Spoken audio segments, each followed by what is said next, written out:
Because somewhere, there's a 20-something with a trust fund and a startup, and yes, those two things are related, but no. Despite the fact that he poses in pictures next to his yacht in overpriced boat shoes, chino shorts, designer brand polo shirt combination, outfits identical to all the other over-tanned future pension plan embezzlers next to him, who all met wearing blackface and do-rags at a gangster-themed frat house party while attending an Ivy League university that parents committed fraud for their C-minus average GPAs to transcript into, these tech bro douchebags and millionaire man-children aren't actually related and will complain if you say they all look the same.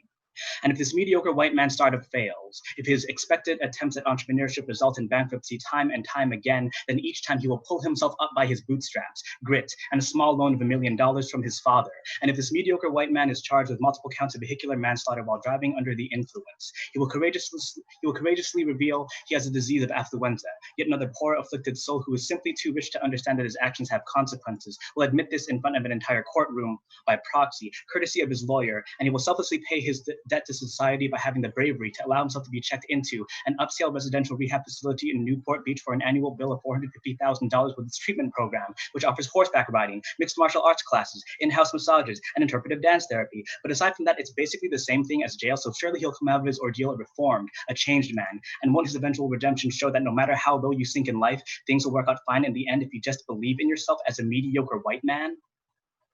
Meanwhile, you come from a slightly different family. Your grandparents sometimes talk about your American citizenship in tones heavier than how rich white people talk about their children's trust funds. Your parents speak about the time they were granted their green cards, the way rich white people reminisce about the first $1 million they earned. Although earned is an odd way to pronounce the word stole, but both British and American varieties of English are extremely inconsistent languages littered with contradictory pronunciations, and only as widespread and dominant as they are today because their speakers rebranded the continuum of their cruelty under the ineffably venerable buzzword of manifest destiny and the white supremacist 4chan meme of a star-spangled banner draped to disguise both literal and cultural genocide as good intentions, as absolute benevolence gone only ever so slightly askew while they continue to leverage their brutality-bought advantages that the gaslight, blaring from their textbooks that has obscured from childhood highs in the haze of historical revisionism, their sins washed away white as snow by the blood of lambs sacrificed and scapegoated and erased, but they were brown enough, said those who claimed their own coats unblemished, to blend into this earthen burial plot with its purposely misnamed headstones in this mausoleum built so that the mediocre white man can mythologize a group of long-dead mediocre white men he calls the Founding Fathers,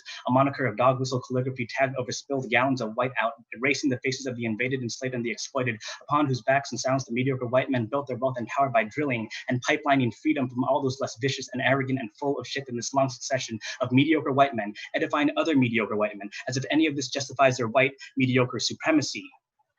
And I truly hope you remember this. Each and every time you feel you don't deserve to ask for help, every time you feel ashamed about how far behind you feel, every time you believe down in the bedrock of your bones like you're a failure because of how afraid you are of failure, because you aren't as brave or hardworking or ambitious as a trust fund brat pulling himself out of the depths of luxury rehab and affluenza sentencing by his family's wage theft bootstraps and a small loan of $1 million and the quantification-resistant magnitude of privilege conferred by the white maleness that people like them are so quick to claim is entirely unrelated to his station in life, unlike you entitled, lazy, criminal minorities, they say, as they make the laws or own those who do and claim that each and every one of them is worth $1 million, $1 billion, $1 trillion of you. In spite of all that, I hope you remember that shame,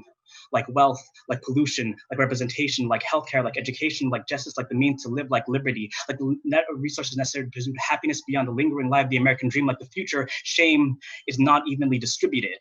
So the next time shame responds to your outstretched hands by making the whole world around you look and feel like a white hot stove, the next time that shame blames you for not braiding together your own safety net before you were born into this tightrope walk of a life, remind yourself you have never inherited a skin tone privilege by a legacy of imperialism. Remind yourself you have never inherited the unearned advantage of intergenerational wealth that makes $1 million and the value of human life seem small to you. And remind yourself you have never inherited a single goddamned yacht. Thank you.